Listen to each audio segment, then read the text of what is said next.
Merhaba arkadaşlar, kanalıma hoş geldiniz. Bugün yeni bir videoyla daha sizlerle birlikteyim. Bayağıdır kanala gezi videosu atmıyordum. Bugün bir gezi videosu çekeceğim. Peki şimdi neredeyim? Şimdi uçurumun kıyısındayım. Gördüğünüz gibi.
Arkadaşlar bugün Şahinkaya'dayız.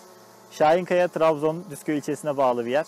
Hemen Çal Mağarası var yakınlarında. Trabzon'da gezmek için Sümele ve Uzungöl'ün dışında güzel bir rota burası.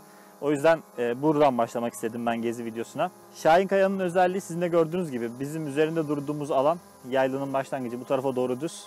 Önümüzdeki alansa köylerin başlangıcı ve bir uçurumla birlikte başlıyor. Bugün videolarımı fark ettiyseniz biraz daha farklı tekniklerle çekiyoruz. Çünkü bugün yalnız değilim. Bir arkadaşım var benimle birlikte. Hasan Ali Kamiloğlu. Kendisinin de hatta bir YouTube kanalı var. Onu da koyuyorum kartlara. Oradan inceleyebilirsiniz. Çok güzel videolar yüklüyor. Biz şimdi Şahinkaya'da gezimize devam edeceğiz. Size güzel görüntüler göstermeye devam edeceğiz.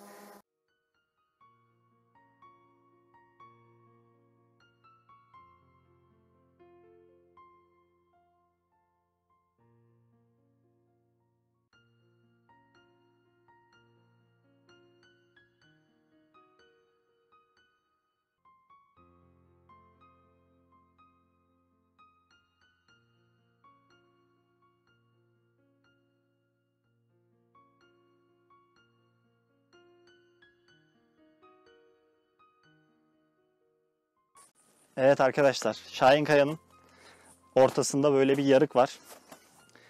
Bu yarıktan aşağıdaki köylere iniliyor. Önceden muhtemelen çok kullanılan bir yarıktı. Buradan şimdi de ben yazın geldiğimde gördüm, çocuklar çok inip çıkıyorlar buradan köye. Buradan yukarı yaylaya devam ediliyor. Biz şimdi normalde Şahinkaya'nın geliş yolu bu değil. Biz o demin çektiğim yerde kayanın üstünün yan tarafında bir otel var. O otele bir yol geliyor. O yolun kenarına arabamızı bıraktık. Oradan yürüdük buraya. Ama burası da eskiden kullanılan bir patikaymış. Şimdi biz Şahinkaya'da çekimlerimizi tamamladık. Bir sonraki lokasyonumuza geçiyoruz. Orada görüşürüz.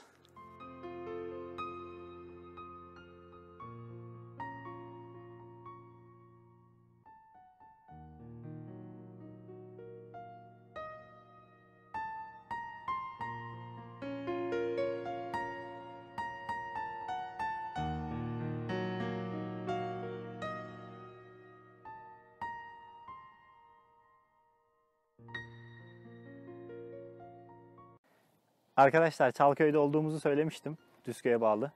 Şu an arkamda Çalköy manzarasını görebiliyorsunuz. Çalköy'de Çal Mağarası var. Çal Mağarası çeşitli kaynaklarda dünyanın en uzun ikinci mağarası olarak geçiyor internette. Ama o kadar da uzun değil. Şu an zaten yaklaşık 1 kilometrelik kısmı gezmeye açık. Ama içerisi gerçekten çok güzel. Ben şu anda bulunduğum yer Çalköy Kalesi'nin hemen sırtı. Şu yukarıda arabayı bıraktık, yine yoldan aşağı patikası var. Buradan Çalköy Kalesi'ne inilebiliyor. Buranın da manzarası gerçekten çok güzel. Biz şu anda Aralık ayındayız. Ama baharda ya da yaza doğru geldiğinizde burada inanılmaz bir yeşilin her tonunu görme şansınız var gerçekten. Buradan biz Tonya'ya doğru devam edeceğiz. Sizi Çalköy görüntüleriyle baş başa bırakıyorum.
Arkadaşlar Düzköy'deki turumuzu bitirdik. Şimdi Tonya'ya geldik dediğim gibi az önce. Tonya'da da Barak Gölü diye bir yer varmış.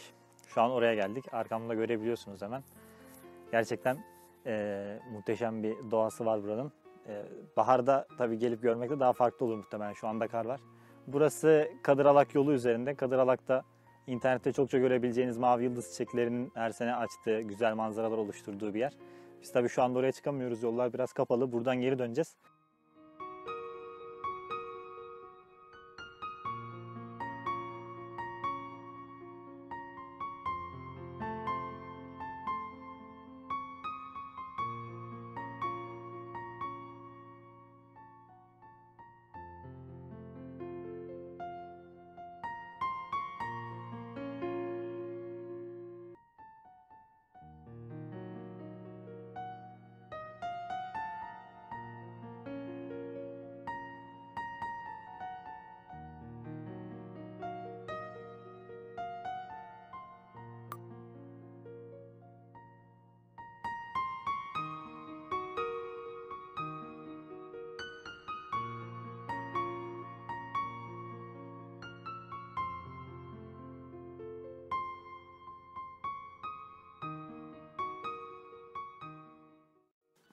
Evet arkadaşlar, Barak Gölü'ndeki gezimiz devam ediyor. Şimdi mekanın sahibinin yanına geldik. Engin abi bize çay ikram etti.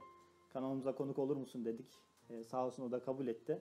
Şimdi ona soracağız Barak Gölü'nün hikayesini. Burada işletmesinde neler yapıyor, ne hizmetleri var, ne zamanlar hizmet veriyorlar, kendisinden dinleyeceğiz. Engin abi şimdi burada kendi araziniz bir gölet yaptınız. Bunun fikir nereden geldi, nasıl yaptınız?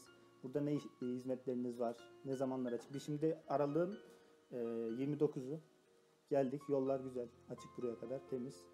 Ne zamanlar hizmet veriyorsunuz? Öncelikle hoş geldiniz. Şimdi kış vakti ve pandemi olması nedeniyle kapalıyız şu an. Tabii yalnız ben gündüzleri sürekli buradayım. Yaz vakti sürekli açığız. Gelen müşterilerimize hizmet vermeye çalışıyoruz. Tabii kendi düşüncemiz şudur. Gelen insan burada rahat etsin. İstediği gibi özgürce hareket etsin. Belki şehirden gelen insanlarımız var. Bunlar o şehrin yorgunluğunu, stresini atsın diye elimizden gelen çabayı göstermeye çalışıyoruz. Memnun kalıyorlarsa ne mutlu bize. Ne zaman açtınız abi burayı? Geçen yıl başladık. Babamların bir girişimiydi. Babam var, amcam var, Hasan ve Cemal Kalyoncular. Onların sayesinde kendi arazimizi bir değerlendirelim dedik. Bölgede de böyle bir şey yok. İnsanlara bir şey olur. Hani hem görsel olarak hem insanların gezmesi açısından, rahat edebilmeleri açısından bir mekan olur. Böyle bir şeye giriştik. İnşallah da hizmet vereceğiz. Yani insanlar da memnun kalır. Böyle bir işe girdik. Peki hizmet olarak yani çay kahve mi var sadece yoksa yemek üzerine bir şeyler de var mı? Çay kahve var. Yemek üzerine köfte, et ve tavuk üzerine şu anlık var. İnşallah daha da yeni olduğumuz için daha da geliştireceğiz. Bu şekilde. Şimdi Engin abi biraz önce konuşurken bahsetti. Biz niye buranın reklamını yapmıyorsun dedik de dedi ki reklama ihtiyacımız yok dedi. Çünkü daha tam başlayamadan buradan gelen geçen gördükçe burada gölet olduğunu, işte sistem olduğunu, tesis olduğunu geliyorlar dedi. Bakıyorlar dedi. Ama sağ olsun biz konuk etmek istediğimizde de kabul etti. Gördüğünüz gibi arkadaşlar burası Kadıralak Yaylası'na giderken hemen yol üzerinde. Dediğim gibi şu an Aralık ayındayız. Kar var yerlerde ama yolları güzel, açık buraya kadar geliniyor. Tabii yazın daha muhteşem. Herhalde Yazın baharda. çok daha güzel. İnşallah gelip görme fırsatı olur insanların. Yazın yani gerçekten cennetten bir parça burası. İnşallah biz de yazın buraya tekrar gelip bu güzelliği görmek istiyoruz. Sana da çok teşekkür ediyoruz Engin abi. Ben teşekkür ederim. İnşallah tekrar görüşürüz. İnşallah. Biz buradan yolumuza devam ediyoruz arkadaşlar. İlerleyen yerlerde görüşürüz.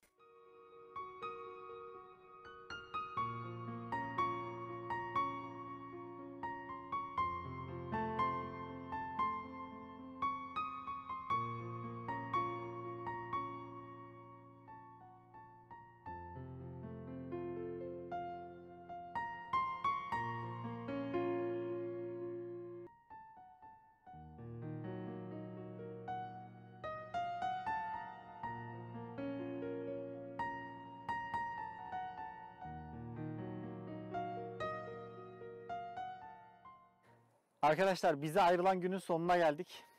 Zaten yolumuza da taş koymuşlar. Buradan daha ileriye gidemiyoruz. Normalde buradan aşağı inip Tonya'ya bağlanacaktık. Oradan devam edecektik. Canik Şelalesi'ne de gidemedik. Engin abiyle muhabbete dalınca biraz orada zaman harcadık. Umarım beğenmişsinizdir videoyu. Bugünlük bizden bu kadar. Kamera arkasındaki Hasan abime de çok teşekkür ediyorum bugünkü desteklerinden dolayı. Sonraki videolarda görüşmek üzere. Kendinize iyi bakın. Hoşça kalın.